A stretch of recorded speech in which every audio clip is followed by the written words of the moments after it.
Hey everybody, it's Peanut Butter Kong, and in today's video I'm going to be showing you the fastest current way to get XP in dungeons. I've been doing this method for quite some time now. It's definitely have become a lot more popular. I used to be in the top 300 or so in watcher kills. Even if you are a bit familiar with this method, I'm hoping to provide some tips and insight that you might not know.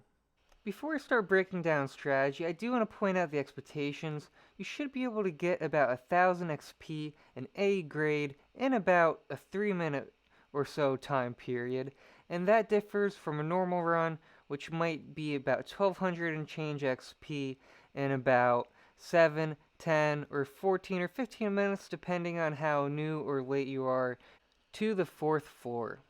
I like to show off a full run and kind of break it down on what went well and what went poorly. I'm actually going to be slowing down the game speed at the beginning here and describing what exactly is the goal. So the whole team together really wants to open up the Wither door as fast as they can. A lot of times you're going to be tracking down a shadow assassin or a lost adventurer at the beginning, and having your whole team do this together is really going to speed up the process. Soloing this first mini-boss and slowing down that time it takes to open up that first wither door is not ideal. When you open up the next wither door, you want 2 to 3 people to rush in, clear out the next room so at least 2 to 3 guys can continue on to the blood room. If you have a really powerful team, you can do with 2 people.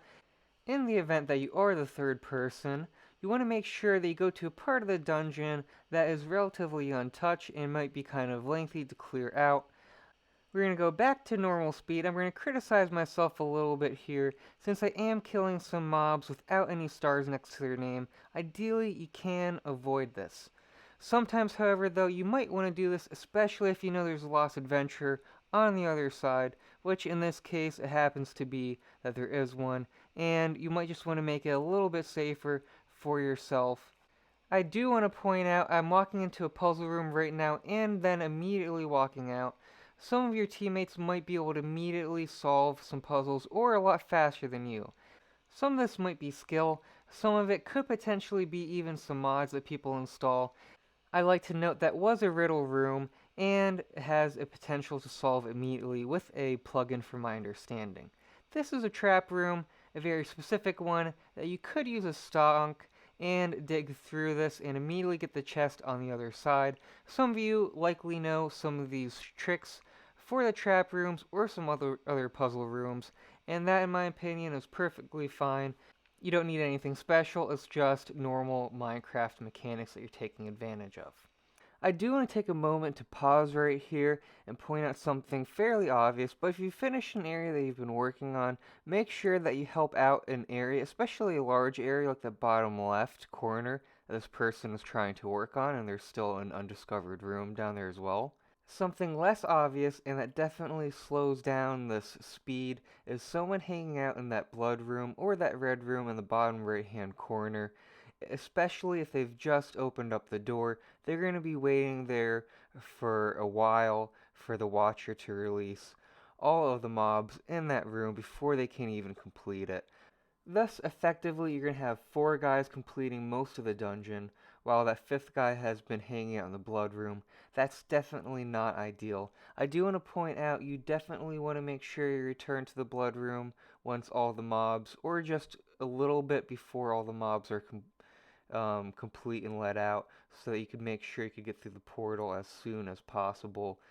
I'm going to resume where I join up with the other player and help him kill this lost adventurer. I just really want to point out the importance of sometimes double teaming this lost adventurer and not having some guy solo it, potentially for way longer than it would take otherwise.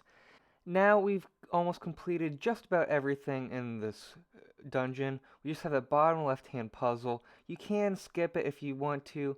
You can wait until it's done. I would say it's really a bit of preference, but it really does not hurt at all if you just skip it. There's very little XP difference, especially if you've had very few deaths. And this end part here, I like to go in the corner, take off all of my armor, and die, and thus you've completed a run here in about 2 minutes and 40 seconds, and you've gotten about 1000 XP. So what happens if you have 2 puzzle rooms left, you're at 89%, you're going to head into the portal and get a 93%, you're going to strip off all your armor, but you're going to end up getting about a B score in this case with 920-ish experience. Not the ideal 1000 experience, but maybe that's okay. Maybe your team decided to save the time and skip the puzzles. I would say this is really personal preference, or sometimes it depends on how strong the team is. One of the faster ways to speed up this XP per time is really getting the time in between runs short. As you can tell, that was the end and beginning of an XP run, largely because this party leader is disbanding the party, re-inviting everyone after the run, and you could immediately start a new party. It's definitely not needed, but is a nice little trick. So what if you start pushing that percent completion even lower? We're going to end up in the final stage with 85% completion, and this, in my opinion, is far from ideal. That's going to give us about a B rank with 800 XP, which is 200 XP off of that 1000 XP mark, and is not ideal from a time per XP perspective. I think you should really try to push for something above in the 90s, like a 93 or 96% completion when you finish, and not get too overzealous with pushing this exact method of not completing all of the dungeon. So, if you're at all prone to die and you're going to lower your team's score, one way to help avoid this is to fight any kind of bosses in the Pink Room's lake. As you can tell, this archaeologist really is not getting my health down at all. I'm healing up instantly to full health. A little fun fact with this is you can effectively aggro almost any of the bosses from any parts of the map quite far and bring them to this lake if you really need the extra little boost. If you get knocked out, no big worries, you could just hop right back in. An S with about 1200 XP is actually possible using the speed run. I put it in the rare column. A lot of things need to be going right. On the other spectrum of this is a 79-ish% run. You're going to be hitting about a B mark potentially with closer to 700 XP. Definitely far from ideal. So make sure you try to complete a decent chunk of the rooms, but you can be a little bit liberal skipping 1 to 2 rooms. Now I do want to point out the fact that I was new to floor 4 at one point, and no one really knew what was going on. This is an actual run that people were trying to kill Thorn. We're at the 52-minute mark, the hour mark, and it just ended on us. We got 682 XP for this 1 hour period. I think if you're new to floor 4, having a really tough time killing Thorn, I think this method will really help you out. It will really speed up that XP process, so you're at least able to get like 900 or 1000 XP in a much shorter period of time, and can help avoid any kind of disaster scenarios where you're trying to kill Thorn, let's just say 20 minutes plus. Now let's talk about some of the limitations of this method.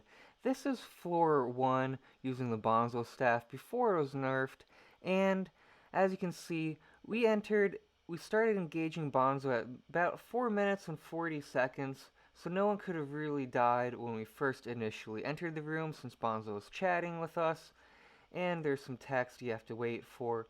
I think in the case of a really short boss fight and a longer floor run, it makes absolutely zero sense to try to die at the boss. You end up gaining very little amount of time, and you're giving up some XP as well. Another thing that you're going to be giving up is any kind of collection XP, any kind of chest loot, and mainly, even if you didn't care about any of the loot at this floor, the thing that you probably should care about is collecting some undead essence or wither essence from those end chests so that you could purchase something from the essence shop. This is definitely a downside to dying before the boss, and I would say for this reason, this method is probably not going to be for everyone all of the time. So let's look at one of my earliest runs at floor 2 when it was first released. So we are engaging mobs about at the 10-minute and 30-second mark and finishing it at the 11-minute 30-second mark. I think in this case as well, it would make very little sense dying right before the boss. Especially as your weapons will get better, you might be able to kill the bosses even faster than this, which is definitely the case probably now for many players after Floor 2 has been released for quite some time.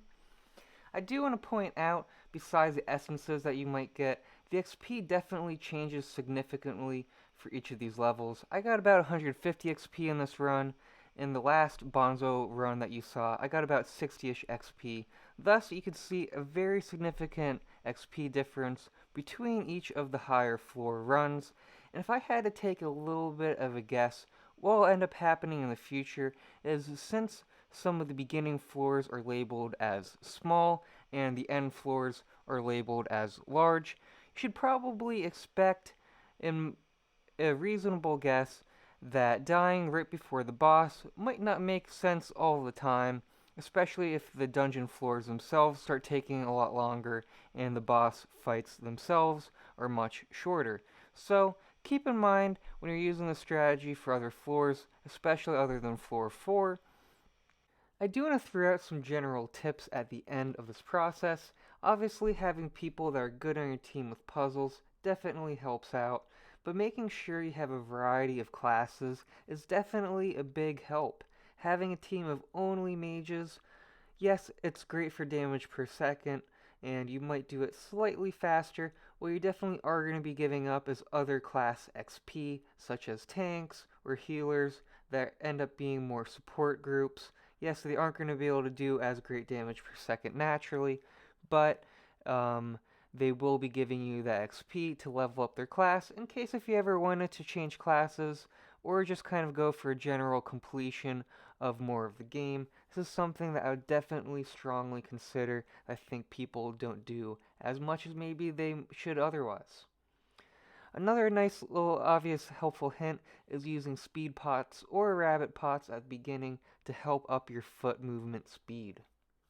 I hope this video really helped you out cover some of the finer points of this general strategy of rushing into the blood room, dying before the boss, and shortening that amount of time it takes to complete each stage, but retaining a good chunk of the XP that you could otherwise get. If this video was helpful to you, I'd greatly appreciate it sharing with a friend, especially in the community, helping out everyone understand the mechanics of dungeons a little bit better. Hopefully there'll be a lot higher level players out there for everyone to play with on the later stages of each floor. Thank you all very much for watching this video, and cheers!